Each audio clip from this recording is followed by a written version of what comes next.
Seakan ingin mengimbangi tenaga mobil-mobil aneh dari Cina, Toyota sukses mewujudkan mobil listrik tenaga air pertama di dunia.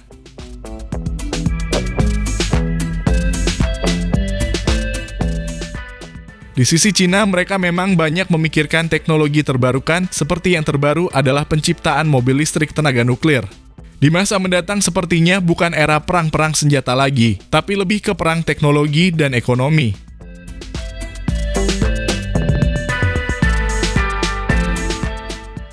Seperti Cina dan Jepang sama-sama sukses membuat teknologi mobil tenaga air dan nuklir.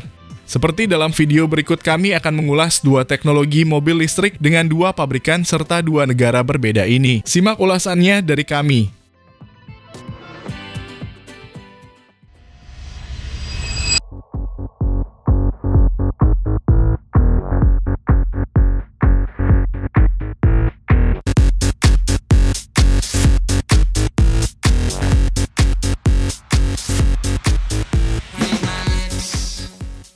Halo semua, selamat datang di channel Oblitz.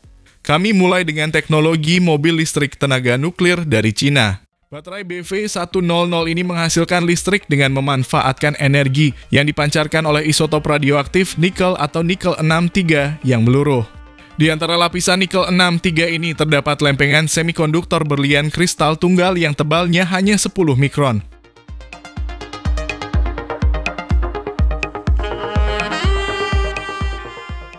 Baterai ini dapat menyimpan 3.300 MWh dan dilaporkan memiliki kepadatan energi lebih dari 10 kali lipat dari baterai lithium konvensional.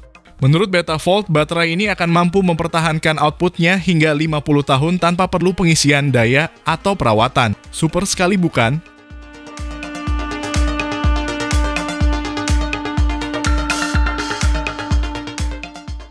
Perusahaan yang berbasis di Beijing ini mengatakan BV100 adalah baterai nuklir pertama yang berhasil memproses energi atom dalam ruang mini. BV100 menempatkan isotop nikel 63 dalam modul yang berukuran lebih kecil dari sekeping uang logam.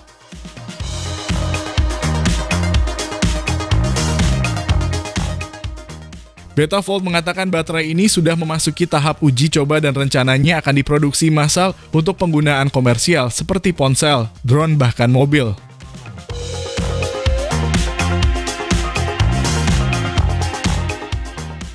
Baterai nuklir ini dapat menghasilkan daya 100 mikrowatt dan tegangan 3 volt dengan ukuran 15 mm kubik.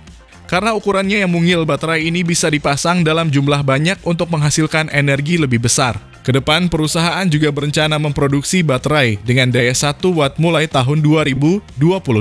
Betavolt mengklaim baterai ini tidak mudah terbakar atau meledak dan mampu bekerja pada suhu berkisar antara minus 60 hingga 120 derajat Celcius.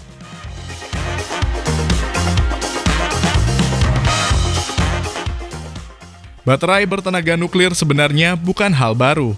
Jauh sebelum ini, para ilmuwan di Uni Soviet dan Amerika Serikat mampu mengembangkan teknologi baterai nuklir untuk digunakan di pesawat ruang angkasa, sistem bawah air, dan stasiun ilmiah jarak jauh. Namun baterai termonuklir sangat mahal dan ukurannya super besar. Berikut adalah mobil listrik tenaga air dari Jepang. Mirai, yang berarti masa depan, merupakan kendaraan fuel cell berbahan bakar gas hidrogen pertama yang diproduksi secara massal dan dijual secara global. Memulai debut di Tokyo Motor Show 2013 sebagai mobil konsep Toyota FCV, Toyota Mirai kini resmi dijual di Jepang dan menjadi produk global serta siap meluncur di Indonesia.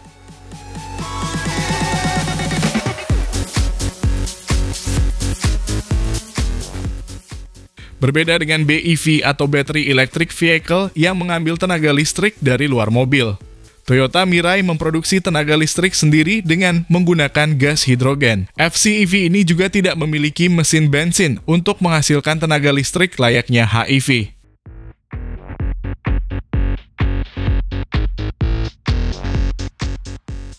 Melalui serangkaian reaksi kimia, sistem pada Toyota Mirai memanfaatkan hidrogen bersama oksigen dari udara bebas menjadi tenaga untuk memutar roda melalui motor listrik dan mengisi baterai. Satu-satunya gas buang adalah uap air sebagai hasil reaksi kimia antara hidrogen dan oksigen.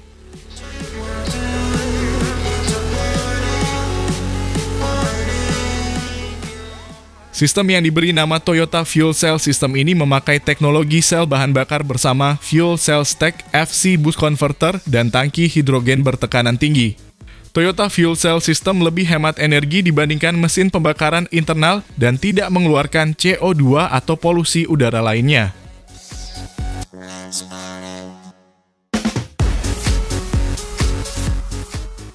Hadir di ajang Tokyo Motor Show 2019, Toyota Mirai Gen 2 mengadopsi platform TNGA L untuk sedan premium dengan penggerak roda belakang.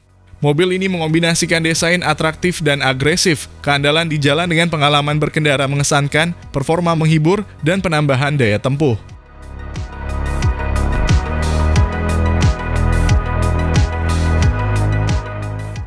Tampilan sedan ini begitu menggoda dan mengundang perhatian.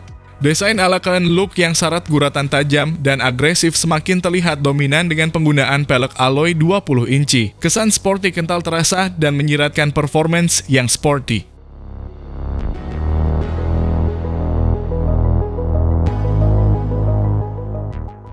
Mirai memiliki dimensi lebih besar ketimbang pendahulunya, yaitu panjang 4.975 mm, lebar 1.885 mm, tinggi 1.470 mm, dan wheelbase 2.920 mm.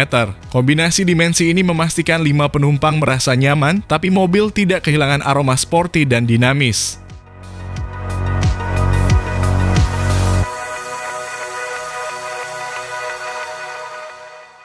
Toyota mengklaim ada ubahan dalam sistem pengolahan, gas hidrogen, dan tangki penyimpan yang membuat Mirai memiliki jarak tempuh lebih jauh hingga 30% dari generasi awal. Baterai lithium-ion memiliki kemampuan menyimpan listrik yang lebih optimal dan bermanfaat ketika dibutuhkan akselerasi lebih kuat.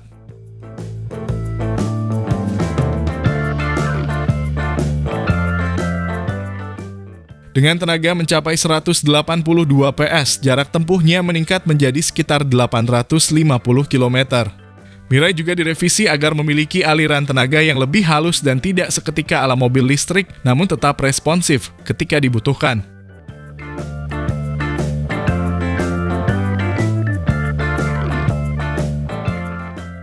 Seperti kendaraan elektrifikasi Toyota lainnya, mulai dari generasi pertama Mirai sudah mampu menjadi sumber tenaga listrik untuk rumah jika dalam kondisi darurat seperti ada gempa bumi. Kemampuan ini juga membuatnya dapat dipakai sebagai sumber listrik saat kegiatan outdoor.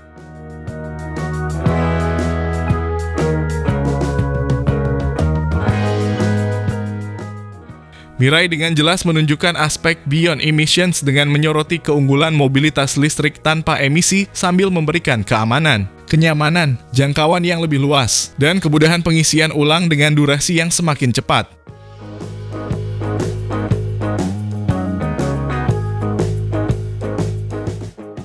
Hidrogen sebagai sumber daya energi yang kredibel dan melimpah merupakan peluang kuat untuk menciptakan masyarakat yang lebih baik di masa depan.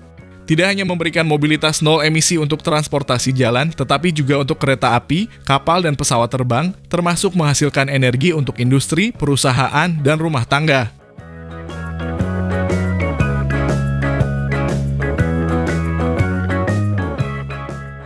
Dengan segala keunggulannya, kendaraan elektrifikasi jenis FCEV ini diyakini cocok sebagai mobility solution masa depan di Indonesia. Berlimpahnya sumber daya alam untuk memproduksi gas hidrogen memberikan peluang untuk mengurangi pemakaian BBM fosil yang semakin mahal dan langka.